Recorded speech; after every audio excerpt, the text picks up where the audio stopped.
मोअज़्ज़ज़ नाज़रीन, भारतीय अदालत ने काला हिरन शिकार केस में बॉलीवुड के दबंग खान सलमान खान को 2 साल कैद की सज़ा सुना दी है, जबकि शरीक मुलज़मान सैफ अली खान, तब्बू, सोनाली बिंद्रे और नीलम को कैद से बरी कर दिया गया है।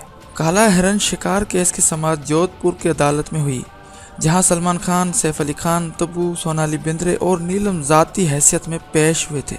पांचों अदाकार केस की समाअत के सिलसिले में एक रोज़ पहले ही राजस्थान के दारुल हुकूमत जोधपुर पहुंच गए थे। नाज़रीन, अदालत की जानिब से नायाब जानवर के शिकार पर सलमान खान को मुजरिम करार दिया गया है। फैसला सुनाते वक्त जज ने सलमान खान को आदी मुजरिम करार दिया। काला हिरन का शिकार इन्होंने 1998 में हम साथ साथ हैं फिल्म की शूटिंग के दौरान किया था।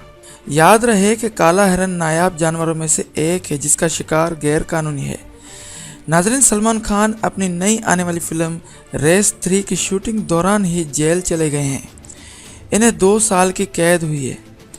दोस्तों, मज़ीद नई अपडेट न्यूज़ और मालूमाती वीडियोस के लिए हमारे चैनल को सब्सक्राइब करें और बेल के आइकन को भी लाजमी दबाएं।